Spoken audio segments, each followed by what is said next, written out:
തൊഴിലെടുക്കുന്ന ഇടത്തിൽ സ്ത്രീകൾക്ക് സംരക്ഷണം ലഭിക്കുന്നതിന് കേന്ദ്ര സർക്കാർ മുൻകൈയെടുക്കണമെന്ന് ജനാധിപത്യ മഹിളാ അസോസിയേഷൻ അഖിലേന്ത്യാ പ്രസിഡന്റ് പി.കെ. ശ്രീമതി.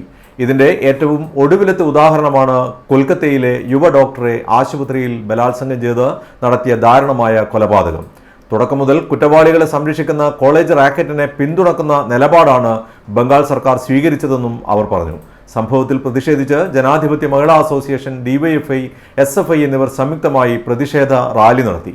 തുടർന്ന് ഹെഡ് പോസ്റ്റ് ഓഫീസ് പരിസരത്ത് സംഘടിപ്പിച്ച പ്രതിഷേധ കൂട്ടായ്മ ഉദ്ഘാടനം ചെയ്ത് സംസാരിക്കുകയായിരുന്നു ശ്രീമതി ടീച്ചർ. സുപ്രീം കോടതി ഇടപെട്ട് യുക്തമായ അന്വേഷണത്തിന് ഉത്തരവിടുമെന്നാണ് പ്രതീക്ഷ. കൊൽക്കത്ത ആർജിക്കർ സർക്കാർ മെഡിക്കൽ കോളേജിൽ ജൂനിയർ ഡോക്ടറെ ബലാത്സംഗം ചെയ്ത് കൊലപ്പെടുത്തിയ സംഭവത്തിൽ പ്രതിഷേധിച്ച് ജനാധിപത്യ മഹിളാ അസോസിയേഷൻ, ഡിവൈഎഫ്ഐ, എസ്എഫ്ഐ സംയുക്ത നേതൃത്വത്തിലാണ് കണ്ണൂരിൽ പ്രതിഷേധ റാലി നടത്തിയത്. ഹെഡ് പോസ്റ്റ് ഓഫീസ് പരിസരത്ത് സംഘടിപ്പിച്ച പ്രതിഷേധ കൂട്ടായ്മ ഉദ്ഘാടനം ചെയ്ത് സംസാരിക്കുകയായിരുന്നു ശ്രീമതി ടീച്ചർ. അതിലും താഴെ പിന്നെ 6 രാജ്യങ്ങൾ മാത്രമേ ഉള്ളൂ. ലോകരാഷ്ട്രങ്ങൾ ആകെ എടുത്താൽ സ്ത്രീകളോടുള്ള അങ്ങേറ്റം നിന്ദ്യവും നീചവും ആയിട്ടുള്ള മനോഭാവം എടുത്ത് പരിശോധിക്കുമ്പോൾ, സ്ത്രീകളോടുള്ള അതിക്രമത്തിന്റെയും റേപ്പിന്റെയും കണക്കിലെടുത്ത് പരിശോധിക്കുമ്പോൾ, ഇന്ത്യ എന്ന് പറയുന്ന രാജ്യത്തിന്റെ താഴെ 6 രാജ്യങ്ങൾ മാത്രമേ ഉള്ളൂ.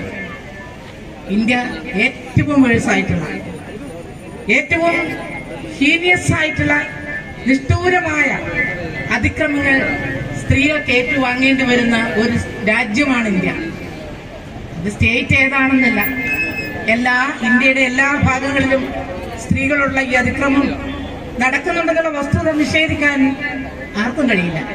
പക്ഷെ ഒരു വ്യത്യാസം, ഇത്തരം നിഷ്ഠൂരമായ ആക്രമണങ്ങൾ സ്ത്രീകളോട് കാണിക്കുമ്പോൾ റേപ്പ് ചെയ്യുകയും എന്നിട്ടത് തെളിവ് നശിപ്പിക്കാൻ അവരെ കൊല്ലുകയും ചെയ്യുന്ന സംഭവം ഇങ്ങനെ അടിക്കടി കൂടുമ്പോൾ, പ്രിയപ്പെട്ടവരെ, ഈ കുറ്റവാളികൾക്കെതിരെ കേസെടുക്കുന്നതിന് മടിക്കുന്ന ഭരണകൂടത്തെ സംബന്ധിച്ച് നമ്മൾ എന്താണ് പറയാനുള്ളത്?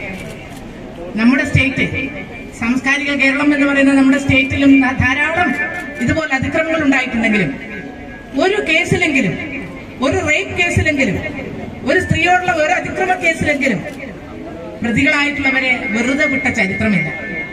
ജില്ലാ സെക്രട്ടറി പി.കെ. ശ്യാമള ടീച്ചർ അധ്യക്ഷത വഹിച്ചു. ഡിവൈഎഫ്ഐ ജില്ലാ secretary advocate Sarin Sasi, SFI സംസ്ഥാന സെക്രട്ടേറിയറ്റ് അംഗം വൈഷ്ണവ് മഹേന്ദ്രൻ, കെ.എസ്. ദിലീപ്, എം.വി. സരള എന്നിവർ സംസാരിച്ചു.